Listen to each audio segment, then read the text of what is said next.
that one goes. The TV game is Halifax versus Lee. That's Monday at 7:45 p.m. on Premier Sports. I expect Lee to win that, don't we? Yeah.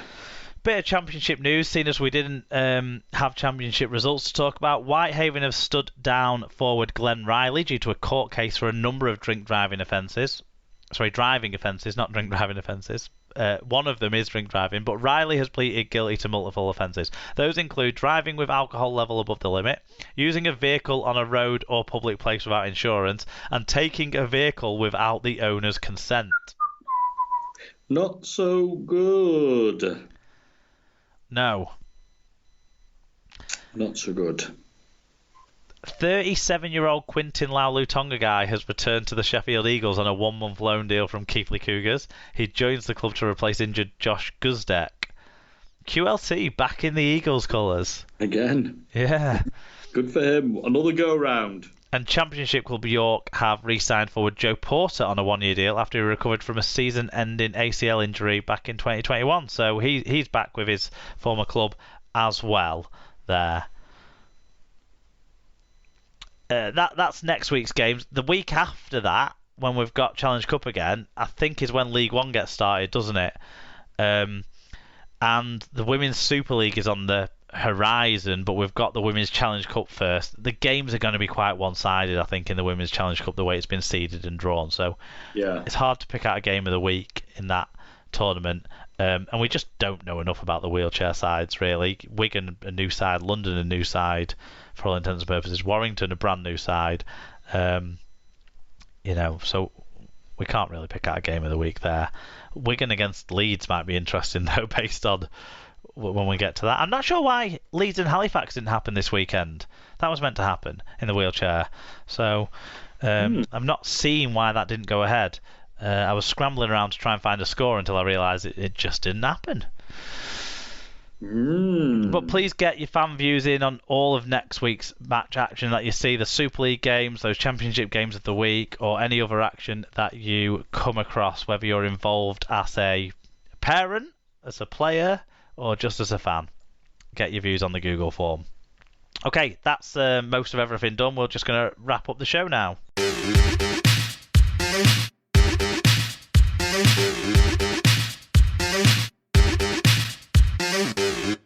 Right, David, it's quiz time. What have you got for me?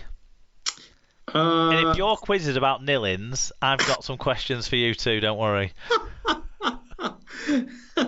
It wasn't about nillings, not at all. It was, as we know, we played Warrington this last week, and it just got me to thinking about when were Warrington last time champions in the league. So, as you know, it was 1955. 1955. So this is some 1955 questions, Mark, related to when Warrington were last champions. Wow. Joshua's granddad might have a chance, but I haven't. You might have. You might have. Just think about these. So the first question is, which city, because the format was pretty much, or was like we have now, you played a league season, and then there was playoffs. Yeah. And the champions were the winners of the final, which we would now call the grand final. Which city hosted the championship final? Extra point if you can tell me the ground. Graham Morris wrote a book that had all of those championship grand finals covered in it, and I've got it on my shelf, but I'm not going to cheat. Yeah, answer it quickly. 1955 championship final. Which city? Which city was it held in? I'm going to plump for Bradford. It wasn't. It was Manchester. Oh, was it at Station Road? It was at Main Road. Main Road? Yeah, I've actually been to a championship final at Station Road. I went to watch Saints and Wigan at Station Road a long time ago, back in the 70s, and they were still playing that. Yeah, it was a Main Road. which I was a bit surprised. Yeah, because we abandoned that in the early 70s, didn't we? We did. So I must have been to one of the Premiership final version instead. Yeah. I must have been to one of the last ones. It might have been 70, 71, something like that. Well, I'll get the book off the shelf now that way. Yeah, no, don't get it yet. All right. Because the next question was, which Lancashire side did Wire beat in the Championship final? So I've given you a bit of a clue there because it was a Lancashire side.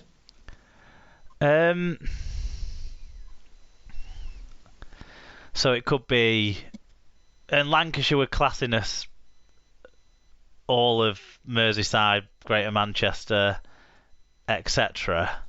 This would be Heartland, Lancashire. Right, okay.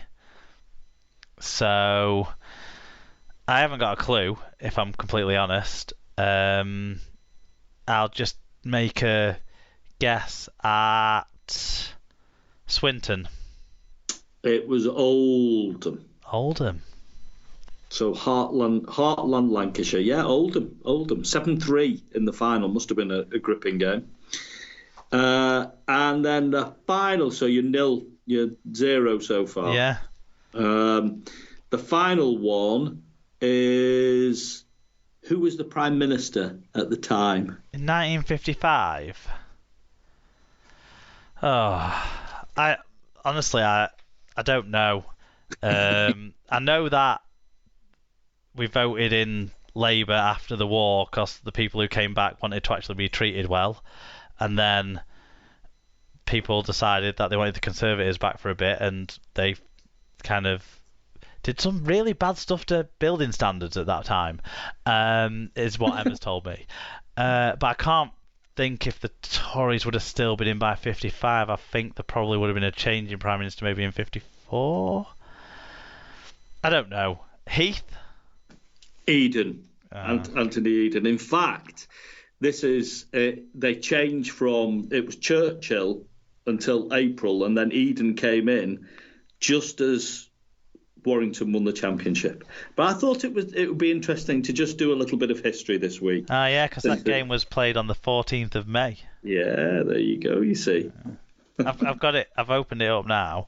Yeah, you can see it now. So Anthony Eden was PM at the time. There you go. Right, so you were wanting to say which Wigan versus Saints championship final. It was at Station Road, early 70s. So it was 1971. There you go. I was at that game. St Helens 16, Wigan 12. Yeah, and we won. Sorry, I should have mentioned that.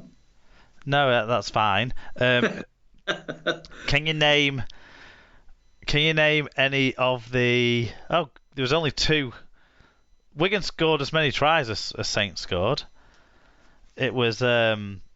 So the goal kicking would have been Kel Coslet, I think. It was, yeah. He scored 2 conversions, a drop goal, and 2 penalty goals. Yeah, he was a phenomenal kicker. It was Ashurst kicking for Wigan, so again, legendary figure of the game as well. Another phenomenal kicker. And I think, I might have this wrong, but I think Les Jones scored a try for Saints, but I'm not sure. No, the tries were Blackwood and Benyon. Oh, Bill Benyon. So he had a very similar hairstyle to Les Jones. That's what's sticking in my mind. I mean, I was... But what a Saints side that was, actually, when you look at it. You had Pimblett at fullback. Yeah. You had Corralius in there in the pack. Yeah, amazing player. And Kel Coslet, obviously. My hero when I was a boy. Yeah. Was Les Jones playing? I'm pretty sure he was.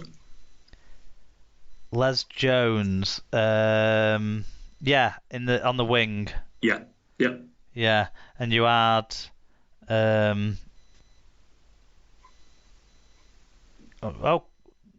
you had, pretty decent side there.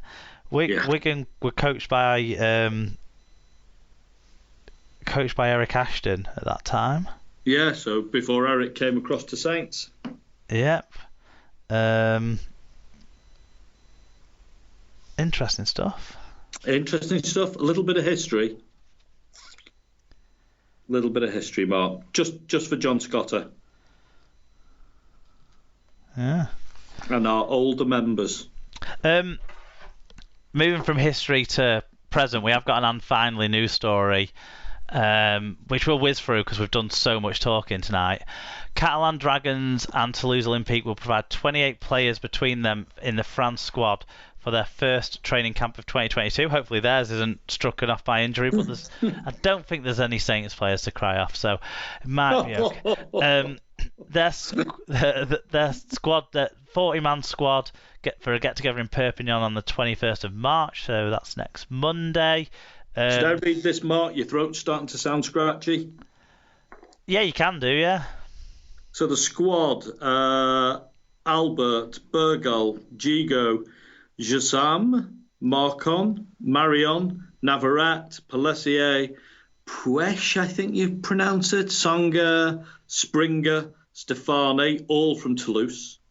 Then Albert, Gambaro from Carcassonne, Bousquet, Cosa da Costa, Desari, Franco, Garcia, Goudemont, Julien, Laguerre, Lacam, Morgue, Romano, Rouge, Segué, Veilhan, Yaha, all from Catalan, Curran from London Broncos, Esquer from Salford, Fabre from Albi, Farge from Huddersfield, Jouffre from Halifax, Lacan from Lesignan, Levant from and Marguerite, both from Villeneuve, Marty from Saint-Etienne, Steve, and Miloudi from Barrow. Yeah, it's a surprise there's not more from Lesignan in there, but I know they've got a few like foreign players, haven't they, in their sort of championship side that they've got. And also, I would have thought Joe Chan, Joe Chan would have been qualified for France. So I'm surprised he's not in there as well, especially with the start to the season he's had. Yeah. But interesting, yeah, obviously dominated by Toulouse and Catalans. And hopefully those Toulouse players, although they're losing every week, will gain something here being in Super League. And it's reminded me, where's Ilias Bergel been? Why hasn't he had a chance in that side? I really like Ilias Bergel. I think he's a really good winger. Yeah, absolutely. And maybe he'll play this week. Who knows? Who knows? I'm just putting my book back on my shelf. Right. Any recommendations? Anything that can top the tabletop curling that I brought last week? I would, if for anybody who's sort of interested in art, and I know there will be some out there on the Super League pod. I was recently in London and got a ticket to go and have a look at the Van Gogh self-portraits exhibition at the Courtauld. I highly recommend it if you're interested in art or Van Gogh and the Impressionists. It's brilliant. I mean, the gallery's great there at the Courtauld anyway. It's a lovely place to go and visit. But specifically, that exhibition is fantastic. Well worth a visit. Good stuff. I would recommend a television series that is one of the most peaceful things to watch. Even when things on it go wrong, it just still feels remarkably serene. And it's called Canal Diaries, and currently a new series is just being shown on BBC 4. I think it's 7:30 at night every day this week. It's presented by a guy called Robbie Cummings, who is on a journey on this series from Wigan to Ripon. So he's going Leeds-Liverpool from Wigan to Leeds, hopping onto the river, switching onto the Ouse that goes up to York, and then getting on a canal at York through to Ripon. So, it's just, I don't know. I just love the slowness of it all. Has it made you want to go on a canal boat holiday now, Mark? Well, I'm still more focused on walking on canals at the moment than getting on boats. But if someone's got a canal boat and fancies, a first mate for a week or something, or maybe just a weekend, then I'd give it a crack. Yeah, I'd get on the tiller. So whilst you enjoy art and canal boats, next week we've got our first guest host of the year. We've got White Pie. So, God, you'll all enjoy it if Wigan lose to Cass. Let's put it that way.